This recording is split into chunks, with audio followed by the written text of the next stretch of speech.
Usa ka pagtuo, usa ka tingog, usa ka katawhan.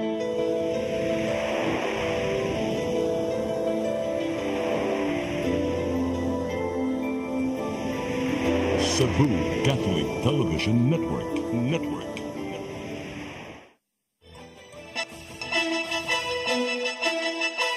Uluhan sa mga balita sa Sayri 47. Supply sa kuryente sa Metro Cebu hangtod sa Disyembre, paigo pa suma sa Visayan Electric. Mayor Lionel Balundong bakalto sa lungsod sa Cebu nga sa Bagatang Sugbo giatake sa pag-abot sa munisipyo, patay. Buhatan sa ombudsman nakakita og probable cause sa kasong nepotismo batok ni suspended Cebu City Mayor Michael Rama. Kaso girekomendar nga isangat sa korte. Motor sa 58 anyos na lalaki na sangit sa truck sa Paho, Dakbayan sa Lapu-Lapu. Motorista nalagpot, patay. Sugbo, Kabisayan ug Mindanao, Pilipinas ug katawhan kutos maabot sa tong Sibya sa tibuok kalibutan mayong hapon.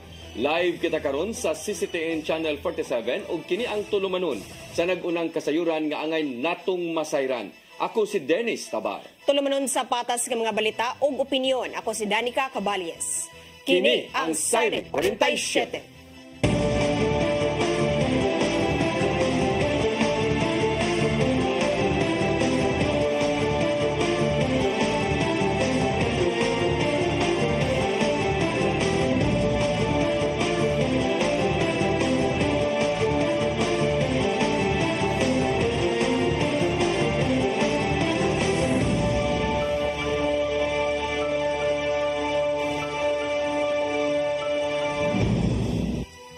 Ug karon sa kumpletong detalye sa atong mga balita, Visayan Electric Company ni pasalig nga magpabiling paigo ang supply sa kuryente sa Metro Cebu hangtod sa buwan sa Disyembre.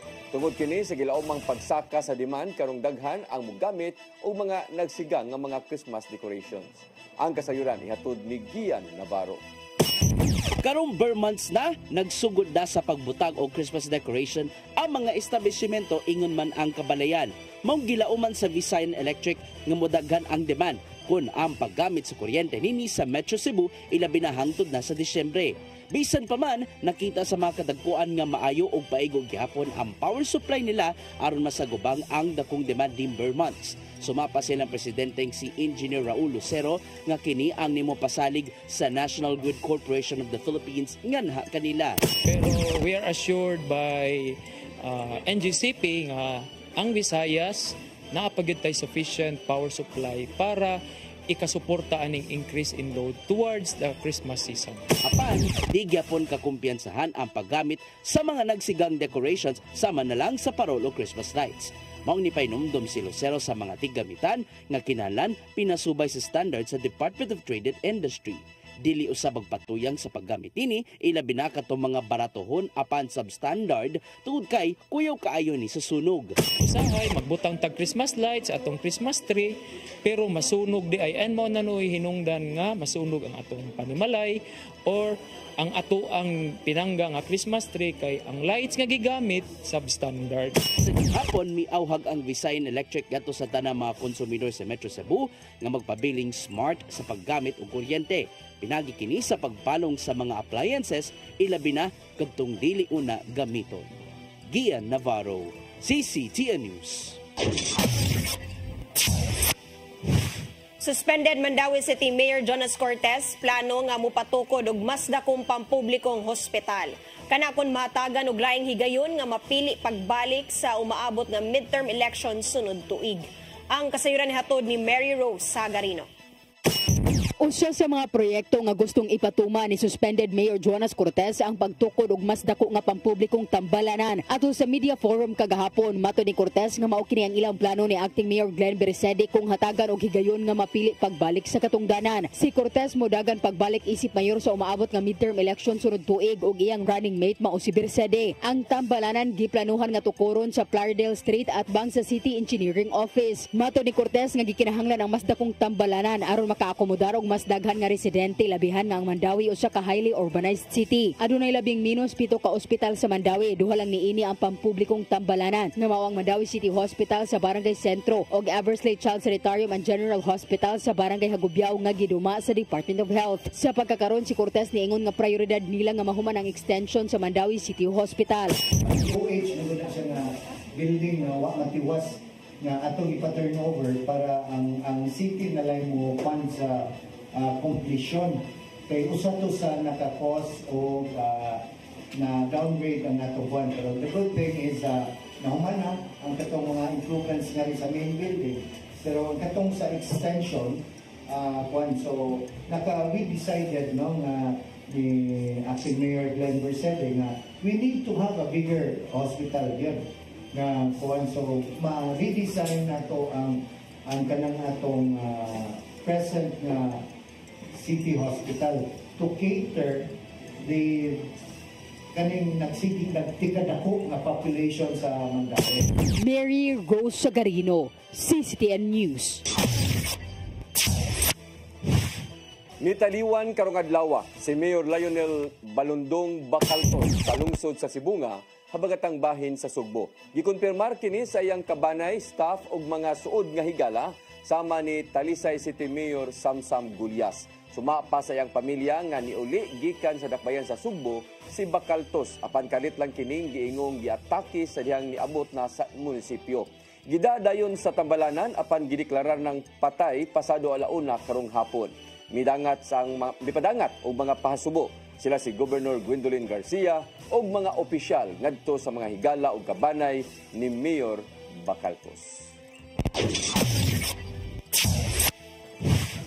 Nakigalayon ang Mandawi City Health Department sa UNICEF aron sa pagpahigayon og Child Care Caravan of Services karong Oktubre. Ning baguhay lang ni pahigayon usab sila og Joint Strategic Planning Session ug lecture pagpangandam sa aktibidad. Tumong sa meeting ang paghimo og komprehensibong roadmap alang sa Caravan of Services ug National Immunization Program Training. Lakip sa mga serbisyo nga itanyag mo ang libreng pagpurga o deworming, pagbakuna og human papilloma virus kon HPV, pedia consultation, dental ug oral health exam. Aduna usay paigayong feeding program ug family planning.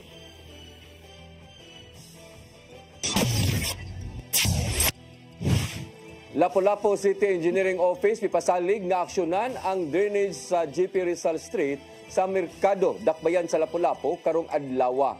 Kini subay na sa nadawat nga taho nga dunay usa ka lalaking nahug sa drainage nga way tabon. Ang kasayuran ihatod ni Crystal Joy Filerca. Gisuta kaganihang buntag sa mga maintenance personnel sa City Engineering Office ang drainage sa JP Rizal Street Block Tiendas sa Merkado sa dakbayan sa Lapu-Lapu. Kinihuman nga nakadawat og taho ang maong buhatan nga dunay usa ka lalaking natuwad sa maong drainage. Pinaagi sa iyang social media account, nipadayag ang maong lalaki sa iyang nasinati nga natuwad siya sa drainage nga puno sa tubig ug walay tabon. Dugang pa sa iyang post nga wala ra hinuon siya naangol apan nanawagan kini sa lokal nga kagamhanan sa dakbayan nga maaksyonan ang maong problema aron nga wala nay lain pang maamong sa maong drainage. Sa pagsuta sa CCTN News Team kaganihang udto, nakumpirmar nga wala gyud kini tabon apan wala na kini tubig. Matud sa usa sa mga nakasaksi sa mong panghitabo nga si alias Lisa, nahitabo kini pasado alas 5 ni adtong Sabado. Natagak siya diya kay nipatong na siya atong kahoy nga gibutangan na may kahoy ana ma'am nga gamay lang ba ana. Gipat may kuananan sa tao niya. Na auto balance man to siya kay wa ma-level dito ba na auto balance so naana. Moto siya nagsak diya siya ni naumod sa may kaniri ay diri dapita. Naumod siya. Samtang nangayo og dispensa si City Engineer Perla Amar tungod sa nasinati sa maong lalaki. Apan gibutyag niya nga ang maong mga drainage adunay mga tabon apan pangtangtangon. Actually, mao lagi kanang ato ang mga linya din ha. Kanang in some cases man pud batangtangon sa mga tawo unya purposely kay para ana nila iabo din na ilahang mga wastewater or whatever na kind of kanang waste ba. So, malaga nang hangyo ko nga sa kaniron nga insidente ron nga di unta nato na buhaton kay kanang makadisgrasya man tog laing mga tao. Idugang hinuon niya nga tungod sa mga panghitabo, gipasalig sa city engineer nga maaksyonan kini karong adlaw ug babutangan og kasamtangang tabon ang maong drainage. Tungod kay sa sunod tuig, ipatrabaho na usab ang maong drainage. Gani ana na sa buhatan sa mayor ang budget proposal sa maong proyekto. We already have concreted the road. Ang ato ang napong isunod ang pagrehab sa drainage line. So hopefully budgetan nato na by next year usa na sa atong prioridad nga ato nang marehab ang maong drainage line. Samtang sa habing sa Lapu-Lapu City Market Administrator, gibutyag ni Maria Elena Caballes nga tungod kay sunod tuig pa kining ipatrabaho, kanunay lang usa kini nilang limpyuhan. Among gibuhat ani karon, amo lang ning ginalimpyuhan kay open canal ra ba, nya mao lang gina gibuhatan sa uban og medyo gamay nga taytayan. Nya dapat lang unta careful lang kita ninyo kay mutikang lang pud ta kay makita man jud na kanal taon, kailangan ta mutikang. Crystal Joy Filerca, CCTN News. Musunod, buhatan sa ombudsman nakakita og probable cause sa kasong nepotismo batok ni suspended Cebu City Mayor Michael Rama. Kaso girekomendar nga isangat sa korte.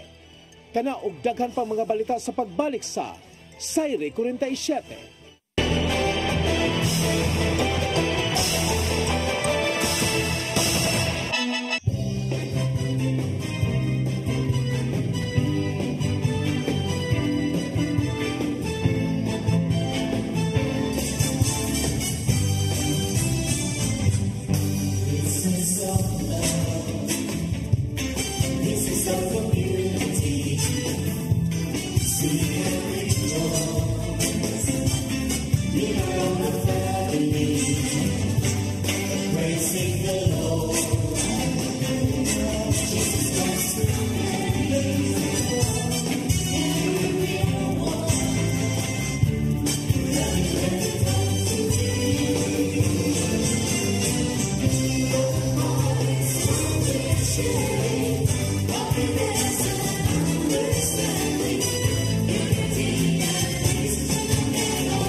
Start today. Unlock the secret to a healthier you. You're worth it. Health is wealth. Health Plus. CC Flow and Health Mix Plus. Health is wealth.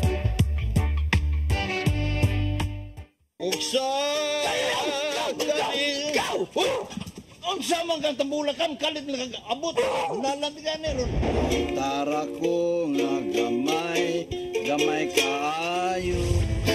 Tara ko nga dako, gamay kaayo. Dailing. Unsa man ang utangan nga naa nga si mong luyo dito? Upa manggod siya inaw ikatubang nimo Dailing kay. Tarong mo?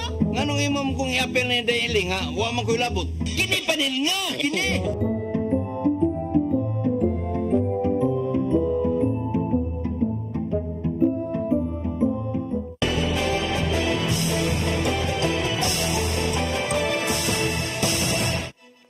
Balik sa atong mga balita, buhatan sa ombudsman nakakita og probable cause sa kaso nga kalapasan sa Anti-Graft and Corrupt Practices Act batok ni suspended Cebu City Mayor Michael Rama.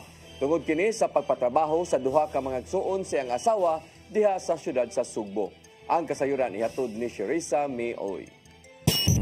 Nipagawas na og resolusyon ang Office of the Ombudsman Visayas nga nakitaan nila og probable cause sa suspended Cebu City Mayor Michael Rama sa kalapasan sa Anti-Graft and Corruption Practices Act. Kinumana ang gireklamo ni General Saceda umas na ilahan nga Inday Josa Chongbian Osmeña og nepotism si Rama tungod sa pagsulod og trabaho sa City Hall isip casual ang duha niya nga brother-in-law nga mga igsuon na sa iyang asawa nga si Malo Mandanat Rama.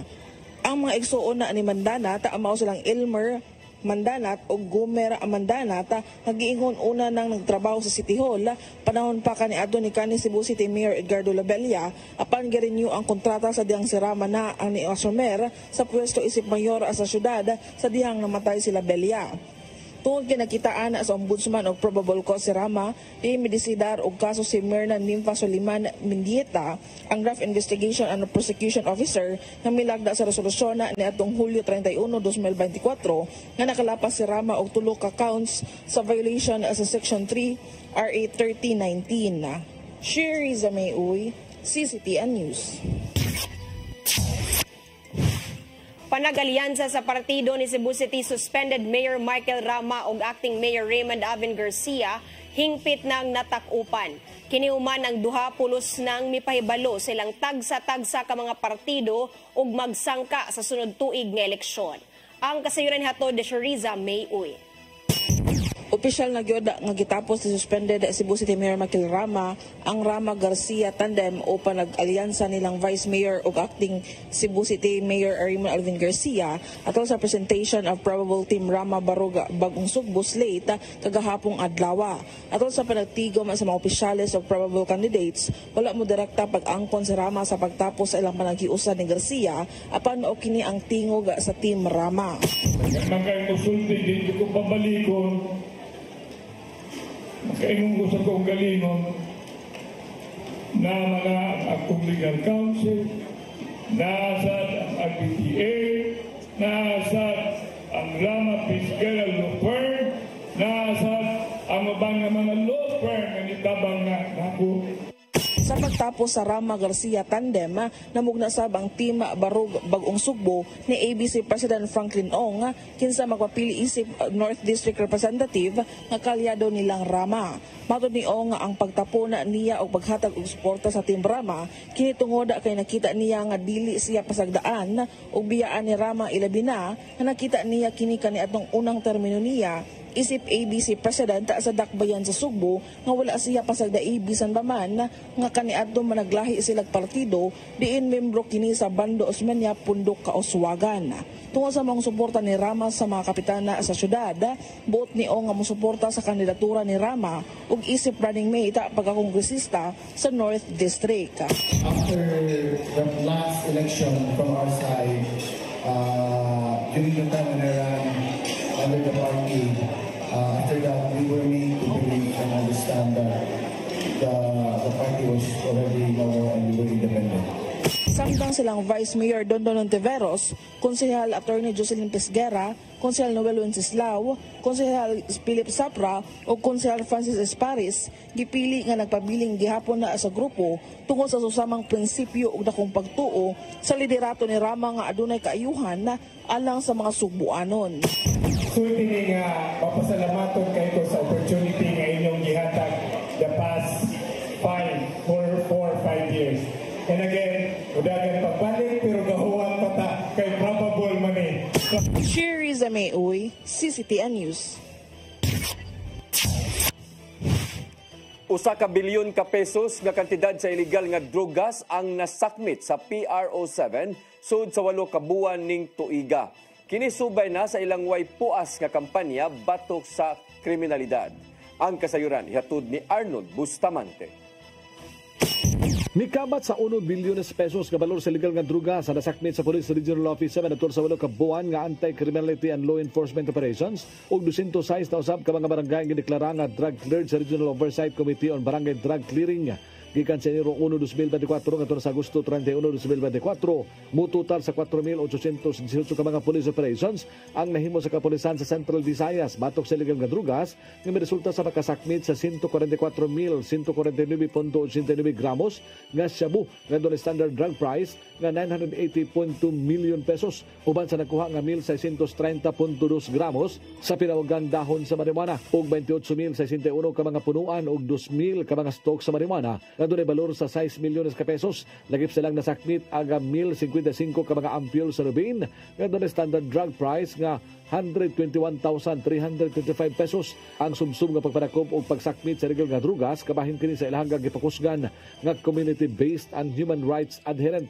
nga kampanya batok kriminalidad tungod ni mabot sa 71% sa 303 ka mga barangay sa Tibok Central Visayas ang nadeklara na nga drug cleared sa Regional Oversight for Drug Clearing Operations. Sunod lang sa 2024 mo total na sa 206 ka mga barangay ang na-drug cleared nga kabahin sa Barangay Drug Clearing Program. Doon na pa'y 30 ka mga barangay sa ipaubos sa deliberasyon karong Huwebes, September 26, 2024 nga i-validate sa mga membro sa Oversight Committee nga naglangkob sa PDEA, PNP, Department of Health, Local Government Units o guban pang government agencies. Si Police Regional Office 7 Director Police Brigadier General Antonio Averin mipasalig nga parayan ang kapulisan sa lang sumsum nga kampanya batok sa illegal nga drugas inabagan sa ubang stakeholders o sa komunidad. Dilo sab sila muhunong sa tinguha sa anti-criminality campaign aron nga magpabilin nga malinawon og luwas nga puy-an ang Central Visayas gikan sa mga kriminal. Arnold Bustamante, CCTV News. National Economic Development Authority 7 miauhag sa mga local leaders nga tun-an ang mga lagda sa bagong Public-Private Partnership Code. Kiniaron dili magkabulilyaso sa mga proyekto sa higayong makig-alayon sa pribadong sektor. Ang kasayuran hatod ni Gian Navarro. Giatagan og dakong gibug-aton sa National Economic Development Authority 7 ang saktong pagpatuman sa matag proyekto sa higayong magtinabangay ang publiko ug pribadong sektor. Maong nagpahigayon sila og orientation bahin sa bag-ong Public-Private Partnership Code of the Philippines uban ang mga anaa sa pribadong sektor ug local government units. Gituki ang pipila ka mga features sa bag-ong PPP Code. Di na pirmahan ning tuiga ang yang implementing rules and regulations. Apil nini ang local PPP diin adunay katungod ang LGU nga magkapatuman sa ilang programa uban ang private companies. Sudso sa kaadlaw, gituki sa PPP Center ang mga lagda nga angayang timan-an sa matag LGU. It undergoes an approval process where the government says, yes, I will enter into a contract with you. Ito ang obligation mo, ito ang obligation ko. At the end of the day, the asset will be normally, kasi pwede rin hindi, normally transferred back to me as the government. At NEDA 7 Director Jennifer Bretanya nga kinalang masabtan sa mataghabig ang mataglagda sa PPP Code. Kini aron dili magkabulilyaso sa uwahi ug makabaton og mayong dagan sa ekonomiya sa ilang lugar. There are certain projects na dapat pang PPP lang. So specifically, I think projects na dapat mag-PPP, dun yung mga projects natin na may income, no? Income generating para makapag-recover ng cost sa private sector. Napangitambong sa mong kalihukan si Consolacion Mayor Teresa Alegado. Alang niya, magamit ang mga nakuhang kasayuran aron mapatuman ang ilang reclamation project uban ang pribadong sektor. So sa Consolacion, naatay unsolicited proposal on the verge of scrutinizing pa. Wala pa may mag-final. In fact, pagdawat pa namo sa unsolicited proposal and then several meetings as required. Sa kami pahinumdum ang NEDA 7 ngadto sa managlaing habig nga kinahanglan unang magbaton og endorso gikan sa Regional Development Council ang usa ka PPP project kana kun ugaling adunay dakong impact nini ang rehiyon o di baka ang nasud. Local PPP basta walang exposure ang national government in terms of fund, pwedeng local lang mag-approve. However, kahit walang exposure ang national government, if na-assess na yung programs natin would have national implications or regional implications, makaka-apekto siya, they might need RDC endorsement for that. Kabay namang orientation sa serya sa mga kalihukan alang sa RDC 7-week celebration. Gian Navarro, CCTN News. Igsuon ni Mayor Alice Go nga si Sheila Go gibalhin una sa kustodiya sa National Bureau of Investigation. Tungod kini sa gingong hulga sa seguridad nga iyang giatubang. Ang kasayuran ihatod pagbalik ni Gian Navarro. Gibalhin na sa National Bureau of Investigation si Sheila Guo ang igsuon ni dismissed Bamban Tarlac Mayor Alice Guo tungod sa gingong hulga sa iyang seguridad. Gibutyag ni Bureau of Immigration spokesperson Dana Sandoval nga mas luwas si Sheila kung itanggong siya una sa NBI. Ilabi na nga nagtinabangay ang BI o NBI sa ilang operasyon bahin sa naitabong pagkasikop sa igsuon sa kontrobersyal nga mayor. Apan gitato ni Sandoval nga anaa pa sa BI ang legal custody ni Sheila kay nag-atubang man siya og deportation case tungod sa misrepresentation sa kaugalingon. Gitataw usab ni Sandoval nga walay may tabong special treatment ngadto kang Sheila og atimanon nga sama usab sa yanong piniriso. Kagahapon gilibka sa Senado ang contempt order batok ni Sheila Guo o gikinahanglang ibalhin sa BI. Nag-atubag og kaso si Sheila Guo o Zhang Mier tungod sa disobedience to the summons sa Senado o paggamit og peking pasaporte sa Pilipinas. Siya usab ang respondent bahin sa gingong kalambigitan ni Alice Guo sa Pogo operations sa Bamban, Tarlac. Gian Navarro, CCTN News. Buot sa usa ka opisyal gikan sa Duterte administration nga matangtang na sa pagkaabogado si kanhi presidential spokesperson Attorney Harry Roque. Giduso ni Attorney Melvin Matibag ang disbarment complaint sa Korte Suprema batok sa maong opisyal. Nakita ni Matibag kinsang acting cabinet secretary ni kanhi presidente Rodrigo Duterte nga gipasanginlan ni Roque ang kasamtangang presidente nga nigamit og drogas. May dumang gisaway ni Roque si Presidente Bongbong Marcos Jr. sa giingong pagka-adis-adis pinaagi sa usa ka peking video.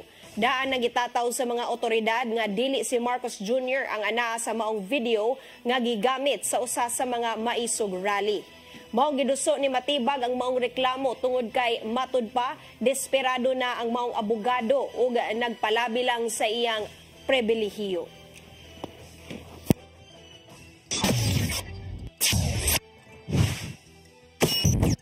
Musunod, motorsiklo sa 58 anyos nga lalaki nasangit sa truck sa Paho Dakbayan sa Lapu-Lapu. Motorista nalagpot, patay. Kanaog daghan pa mga balita sa pagbalik sa Sayre 47.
Discover the beauty of the Philippines.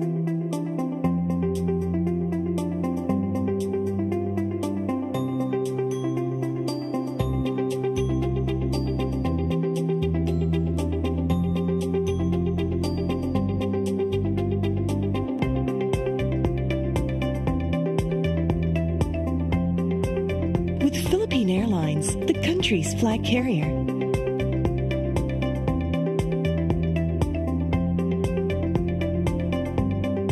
The airline that lets you feel the warmth of the nation.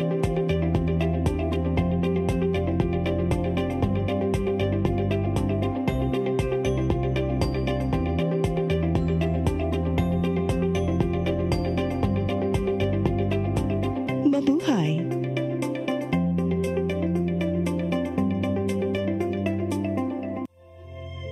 Ang kinabuhi puno sa hagit. Sugpil na ka, Dri, ha? Ay, paginarte! Pagdita ka! Puno sa pangutana. Bata pa gani ka kayo? Nagpuyap-puyap na ka? Kinsa man ang mukhang masakitin ako din ay karoon ha? Kinsa! Kung sibuti mo'y pasabot, Daddy. Puno sa luha. Nagpili pa. Ako nga imong anak o kanay imong mga babae. Kasuko. Yung ano pa? Ano itang ka ni Papa? Apan bisan mangit-ngit pa ang imong kalibutan, aduna pa'y nagpahiping kahayag. Aduna ka pa'y kasumbungan. Mga laman, hanap na. Dear Tatay, Tunog na unlod na. Nganong handungan. Wailaing pagi aron masabtan nato ang Biblia. Kinahanglan nga doon natay relasyon kang Hesus. Hangtod sa layan natong panaguban, daghang salamat siya. Tunog na unlod na.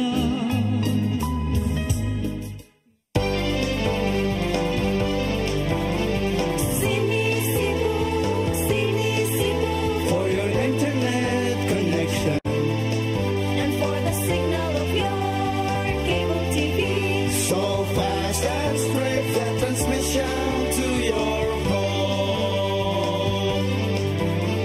Sini Cebu offers you to have fiber optics for your viewing experience, perfect and clear, so fast, so great and affordable for you to enjoy. Cine Cebu Television Network Incorporated offers fiber to the home broadband internet bundled with fiber to the home cable TV connection. Cine Cebu Television Network Incorporated with its operation in Metro Cebu and the whole province of Cebu soon. For your internet connection and for the signal of your cable TV, so fast and straight that transmission to your home. Cine Cebu offers you to have fiber optics for your viewing experience, perfect and clear, so fast, so great and affordable for you to enjoy.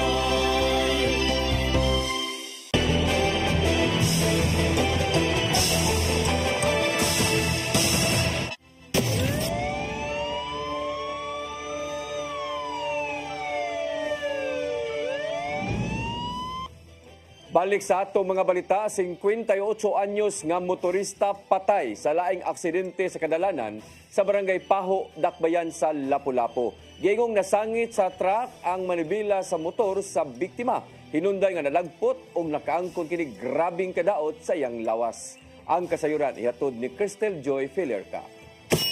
Patay ang usa ka 56 anyos nga lalaking motorista human kini nakaangkon og grabing kaangol tungod sa pagkasangko sa manobela sa iyang motor sa usa ka fuel tanker truck pasado alas 9 kagahapong adlaw sa ML Quezon National Highway Barangay Paho sa Dakbayan sa Lapu-Lapu. Ang maong motorista residente sa Barangay Ibo sa susamang Dakbayan. Base sa investigasyon sa kapulisan, parehong padong sa barangay poblasyon ang direksyon sa motor og tanker truck. Ang maong truck nahimutang sa middle lane ug sa tuong bahin niini ana ay usa ka multicab nga pampasaheroan. Ang nahisgutang mga sakyanan ni hunong tungod kay may ni-U-turn nga laing sakyanan sa ilang atubangan. Sa dihang gisinya sana sa traffic enforcer nga pwede nang mugo, didto sa tunga sa duha ka sakyanan ni singit ang maong motorista, hinungdan sa pagkasangit sa iyang manobela sa tanker truck. Mato ni Lieutenant Colonel Christian Torres, ang spokesperson sa LCPO, nga hinayra ang padagan sa mong 56 anyos apan tungod sa iyang pagkasangit ni resulta kini sa iyang pagkalagpos. Itong accidentally naigo ang iyang manubila. Luckily nga wala ta siya nasud dito sa ilaw pero nalagpot siya. Ibot yag usab niya nga gidala pa kini sa tambalanan ug nasuta nga tulo ka gusok niini ang nabali ug ang usa ka nabaling gusok ni tusok sa iyang baga. Paglabay sa duha ka oras, nakabsan gyud og kinabuhi ang maong motorista. Itong di mo ginang dali day opera siguro kay wala pa tay na doktor. Siguro ang bleeding niya is ni grabe na natong sa matter of hours lang. Nakabsan na siya sa kinabuhi. Samtang bisan ni gawas sa investigasyon sa kapulisan nga dili sada ng driver sa truck apan anaa kini karon sa ilang kustodiya. Why liability ani ang tanker? Apan gidugang usab ni Lieutenant Colonel Torres nga andam rang makigsettle ang pamilya sa motorista. Crystal Joy Felerca, CCTN News. Bana nga miunay pagpusil siyang asawa sa Dakbayan sa Talisay na dakpan sa manhunt operation sa kapulisan dito sa Dakbayan sa Karkar.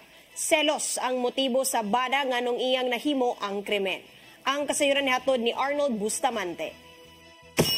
Suspitsado sa pagpusil patay siyang kaugalingong asawa dito sa Dakbayan sa Talisay nito Domingo sa gabi, nadakpan sa kapulisan dito sa Dakbayan sa Karkar. Si Police Lieutenant Colonel Efriam Paguyod, hepe sa Talisay City Police Station, miangkon nga si Rodino Francisco nadakpan sa sulod sa Karkar District Hospital alas 2:30 ganinang hapon. Resulta matod pa kini sa gilusad nga dragnet operation sa kapulisan sa probinsya. Dinta ng Police Station gimanduan nga moapil sa manhunt operation sa maong suspitsado. Siyang itudlo nga responsable sa pagpatay kang Ailina Francisco sa barangay Tabunok sa Dakbayan sa Talisay niadtong Domingo sa gabi. Mato ni Paguyod nga selos ang usa sa hinungdan sa krimen tungod kay iyang naaktuhan ang iyang asawa nga dunay karelasyon nga laing lalaki. Samtang nagkaon ang iyang asawa sa barangay Tabunok, iya kining giposil patay ug dayong sibat human niya nahimo ang krimen. Nagtrabaho isip driver sa usa ka prominenteng tao sa Dakbayan sa Talisay ang suspitsado ug dili matod pa kini kanunay nga magulian sa ilang bahay sa Haklupan sa barangay Campo 7 sa maong syudad. Base sa testimony ng ating witness na accordingly yung ating suspect ay may nakita doon sa gamit ng biktima na nag-kwan sa kanya, nag-trigger po para gawin po yung krimen. Diandam na ang kasong parricide ang ipasaka sa kapulisan sa Dakbayan sa Talisay sa suspitsado nga kasamtangan nga naana silang kustodiya. Arnold Bustamante, CCTN News. Laing panagsabong og kaka ang gireklamo sa mga silingan nga grabe ang kasaba girunda kagabi sa kapulisan diya sa barangay Punta Princesa ning Dakbayan sa Sugbo. Opat ang nadakpan samtang laing usa ang nakaikyas sa maong operasyon. Ang kasayuran ihatod pagbalik ni Arnold Bustamante. Bungkag lampinig ang mga nagsugal pinagay sa sabong sa kaka sa Doña Maria 1, Barangay Punta Princesa, human rundaha sa mga sakop sa Labangon Police Station nga may resulta sa pagkasikop sa 4 ka mga tao samtang usa ang nakaikyas. Ang mga nadakpan mao sila ga John Kent Antoki Chugangko, 41 anyos, residente sa poblasyon Sibunga, probinsya sa Sugbo. Kirby Katulong Daal, 24 anyos, taga B. Rodriguez, Barangay Sambag 2, Dakbayan Sugbo. Lariver Morastil Kabahog, 53 anyos, o Liumar Pancho Padigos, 31 anyos, pulos taga Doña Maria 1 sa Barangay Punta Princesa. Samtang nakaikyas gilang si Juvie Istaniel. Nasakmit sa mga operatiba sa pagpangulo ni Police Lieutenant Raymond Calia Rabanes, ang Deputy Chief sa Labangon Police Station, ang usa ka improvised spider ring nga dunay PC o ang unom ka mga box nga dunay sulod nga unom ka buhing nga damang. Lakip na ang 2,020 nga kwarta sa sugal. Mato ni Police Major Hilario Regidor, ang hepe sa Labangon Police Station, nga nakadawat sila gatawag sa telepono labot sa kasaba sa mga tao nga nagsugal pinagi sa sabong nga kaka nga nakatugaw na sa mga residente sa Repita. Dali nila nga girespondihan og ilaga na abtan na agabaw nga mga suspitsado nga naglumba na unta sa pagpanagan. Ang panagunitan sila sa mga nakasibilyan nga mga pulis. Dugan ni Regidor nga makadaghan na sila nga makadawat og reklamo sa mga mulupyo sa lugar. Tungod kay apil naman ang mga bata nga magsugal. Gani ang tawag sa telepono nga dulan sa 50 na ka mga tao ang nagsugal niadto nga Martes sa gabi. Apan sa pag-abot sa mga pulis, naglumba ni panagan palayo sa lugar. Kalapasan sa Presidential Decree 1602 ang ipasaka sa Labangon Police Station batok sa mga suspitsado. Arnold Bustamante, CCTN News. Moabot sa tunga sa kilo sa gituang shabu nga mobalor og 3.4 million pesos ang nasakmit gikan sa 20 anyos nga babay kagabi sa Realty Street, Barangay Subang Dako, Dakbayan sa Mandawi. Nasikop sa PNP og PIDEA si Jenny Macalisang, taga A. Lopez Street sa Barangay Calamba ning Dakbayan. Gikonsiderar ang dinakpan nga high-value individual o gibanabanang makadispose og 500 gramos sa ilegal nga drogas matag semana. Kasong paghupot o pagpamaligya o ginadiling drogas ang atubangon sa dinakpan.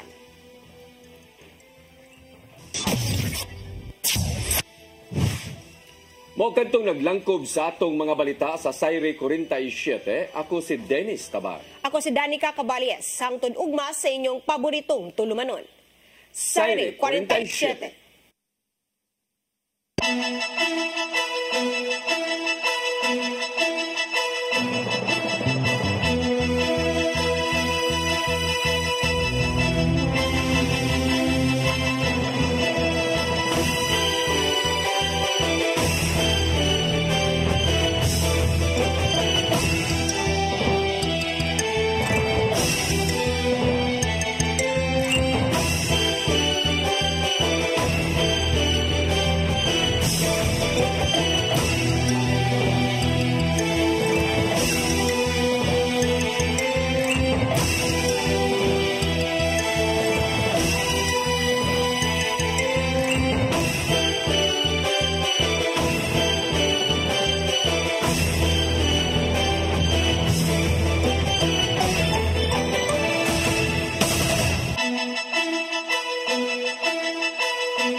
Barangay chairman o kagawa, di hahaba rin kapalpakan nila.